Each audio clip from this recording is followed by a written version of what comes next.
La dimensión de la laicidad da sentido a la separación de la Iglesia y del Estado. Por todo lo que hemos comentado anteriormente, pensamos que los estamentos públicos deben garantizar la libertad de creencia individual y de culto colectivo, garantizar el pluralismo religioso, el derecho a convertirse, pero también deben garantizar la ausencia de religión y el derecho a no creer, y tener un respeto estricto del principio de neutralidad.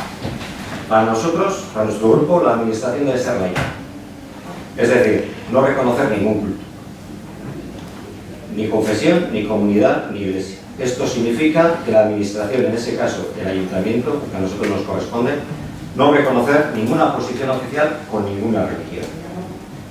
Por todo ello, nosotros en esta moción lo que estamos planteando son 3 puntos para intentar evitar toda confusión entre lo que es una función pública y lo que es una actividad religiosa.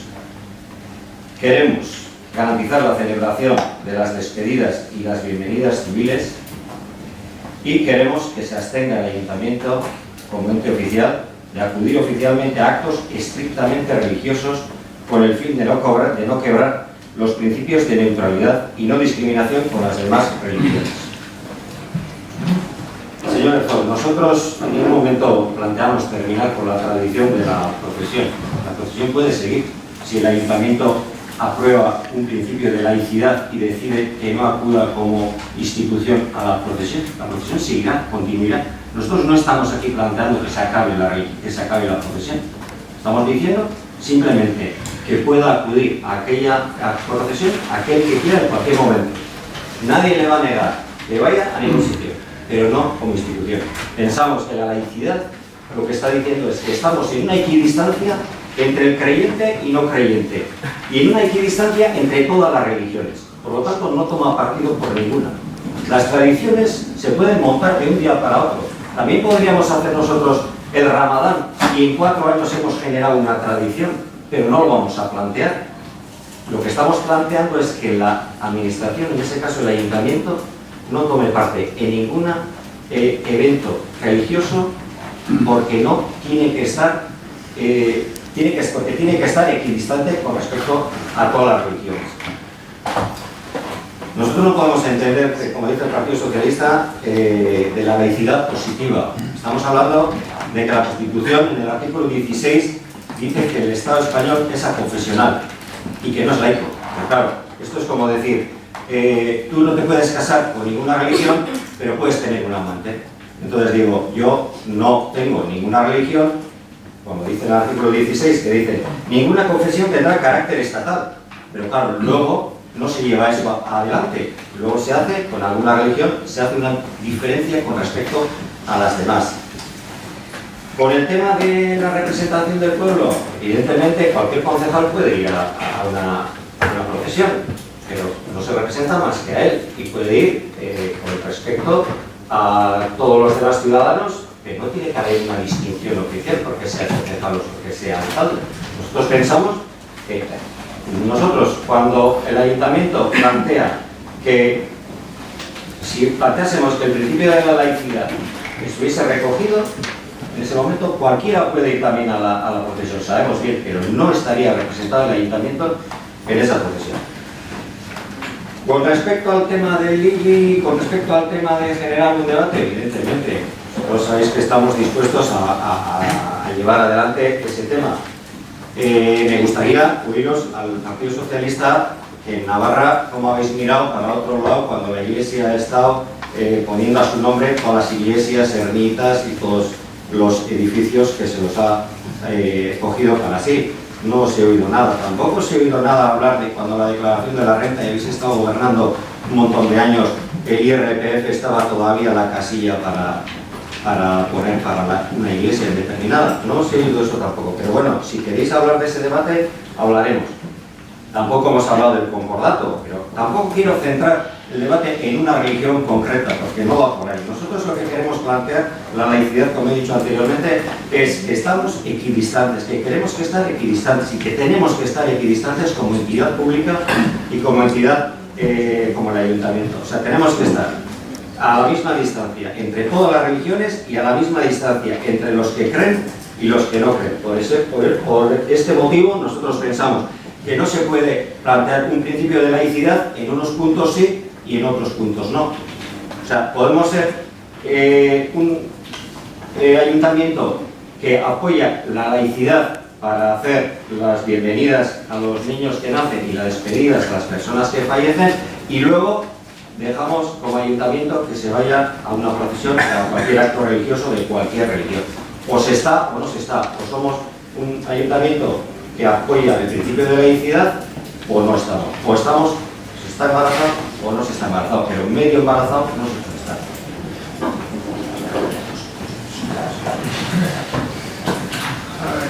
Ditut batzuk eskatuta publikotik. Publikoen bazaizue bigarren nahi emazioen nago, egingo duena pixka bat publikoari hitz horiek eman, haiek hitzen dezatela, eta gero ondoren ibazute beste ronda bat egiten dugu pixka bat egerke batea araitzeko, zeti segur asko, hartautatik egin publikotik hitz egiterakoan erantzun nahi dela, o denak bako. Horretzen bazaizue hitz emango diet, konkretuki hiru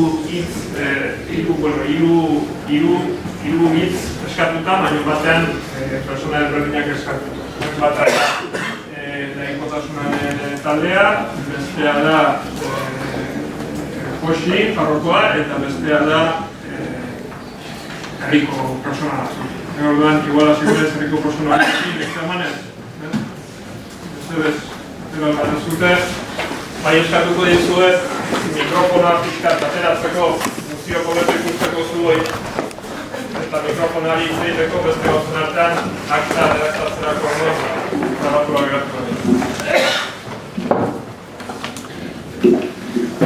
Bai? Bilgune feminista.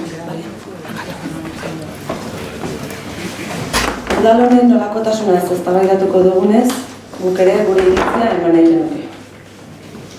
Izan ere, guk, emakumeok, orain gure iritzia eman dezakegu plaza publiko honetan.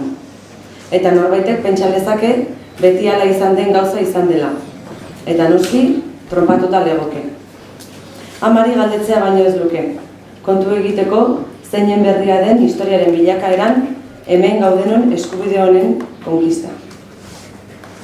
Izan ere, guk orain hemen hitz egin badezakegu, erabaki badezakegu zertan sinetsi, nor maitatu, nola bizi, guk orain bitartekoak baldin baditugu ulertzeko ez garela inor, baina gutxiago, ez garela inoren menpeko eta ez dugula zertan lotxatu, zertan kikildu, zertan isildu, zertan ezkutatu, zertan eztabaida eta erabaki gunetatik desagertu, ez da gertakizunen bilakaera natural batengatik. Ez da inoren gupida ospetsuarengatik ere. Hori guzti hori, indar botoretsuen kontra egiten dugu oraindik ere, gaur eta hemen. Batzuetan irabazten dugu, askotan eta askotan, emakume askok galdu egiten dute. Gure penitentzia, bide luze horretan, emakumeok, besteak beste, etsai boteretsu askoa izan baitugu parez pare. Geure eskubideak, goitik bera bortxatuak izan zitezen tinko egoskortuta. Eta hortxe dagoena bide nabar, hemen eta nonai bere jainkoa bezain omnipresente. Gaur eta hemen, Eliza Katolikoa ari gara noski. Eliza Katolikoa ez baita erlijio zehatz baten eta bere sinisdunen ordezkari soila. Ez da enpresa multinazional lizunki erraldoi bat. Ez da bere ideologia ultraeskuindarra edatzeko eta indartzeko edota inposatzeko eskura dituen ia tresna guztiak erabiltzen dituen itzalarteko botere ikaragarri bat. Ez da noski. Eliza Katolikoa hori guzti hori delako, eta hori baina askoz gehiago baita. Besteak beste, erakunde azeria dugu. Elkarrekiko maitasunaz, eskuzabaltasunaz, eta elkartasunaz mintzo zaigu irrebarrezko maskara onberen atzetik. Pulpitutik, baino jendarte osoaren antolakuntza eremu publiko, zein pribatuetarako bestelakoa bada ere bere predikua. Badakigu, gure belarri kastigatuetara sobera maiz heltzen zaigunez, heldu, bekataria gara, gu, irakurreriak, desbideratuak, ozarrak, ezjakinak, ardibeltzak, definizioz, jaiotzaz eta betirako sekula sekulon merako. Zer egingo badiagu da, harro baldima gaude. Hor kokatzen dugu, guk gai honen funtsa eta muina. Ikasi dugu, zintzoak izaten, eta bestearekiko toleranteak izaten. Eta ez dugu beraz, hemen proposatutako bertso gogoangarri haietan bezala apaizei sotanak kentzea bandera piratak egiteko. Ez diogu batzar honi eskatuko herri osoarentzat berreskura ditzan, herri osoarentzat gure arbasoen izerdiari eta diruari esker eraikitako elizak. Batzar honi eskatzen dioguna zera da, udal hau, elizak bezalako erakunde pribatuen influentziatik babes dezan. Elizak errealitatearen parte dira noski, euren erritualak eta ospakizunak dituzte euren eliztiarrentzat, eta udal hautetxiak eskubide osoa dute berauetan parte hartzeko, baldin eta erlijio fede zehatz bat badute. Baina fede hori bere esparru intimoari lotuta dagoen gizan, izan dadila bere parte hartzea eta pertsonala eta ez instituzionala. Elizaren ospakizunek tradiziorik dutela ez esan guri baina. Tradizio hori halaber zer nolako inposaketa, sufrimendu, debeku, jazarpen eta humilazio sortari lotuta joan den aipatzen ez badiguzue bederen.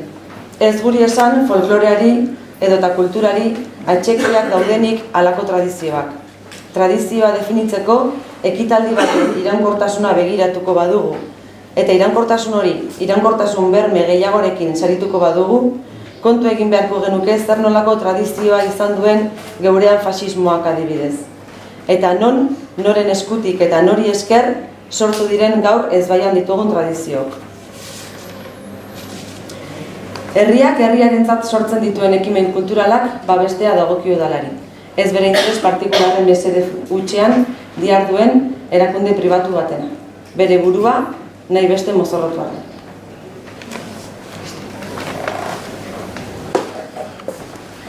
Eta markatu zerrelako maia personalea ditzen duzula, erakunde da. Erakostakitu rengoak ziren izenean, zero bertan esan. Norbaiten izenean ez egin da zute, o maia personalea ditzen.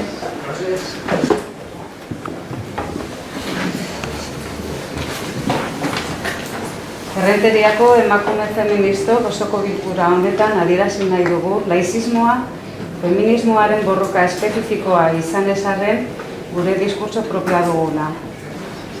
Erlijio patriarkaletako eliteek ez baitzen... Pentsikizkate mikoa. Hola, bai. Bereziki guentzuta zaitu, baina gero aktaaren grabazioan ez. Erlijio patriarkaletako eliteek feminismoari eta emakumeon eskubidei erasotzen diete etengabe.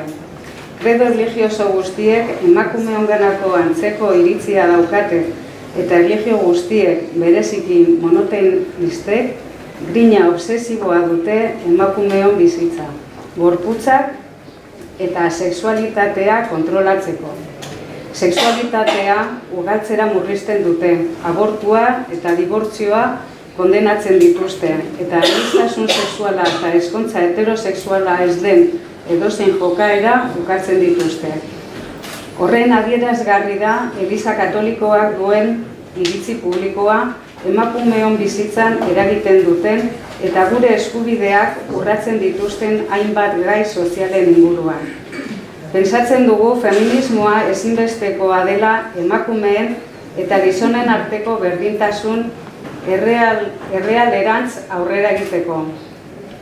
Gizarte berdinzalea, bidezkoa eta jasangarria defendatzen dugu. Bide horretan laizismoa funtsezkoa da eta oinarrizko errebindikazioa egiten du. Erakundeek pertsonen aniztasuna errespeta dezatela eta erlijioetatik bereiz daitezela bereziki erlijio nagusitik. Benetako herri laikoan bizi nahi dugu eta korporazio honi zera proposatzen diogu. Irudi eta simbolo erlijiosoak eraikin eta publikoetako eta gure kaldetako erretira ditzala. Laikotasun kolektiboaren kanpaina bere egin dezala. Elizak ondasun irizinen zerta ordaintzeko eskaerarekin bat eginez. Eskerrik asko. Norbaiten izenean elkarte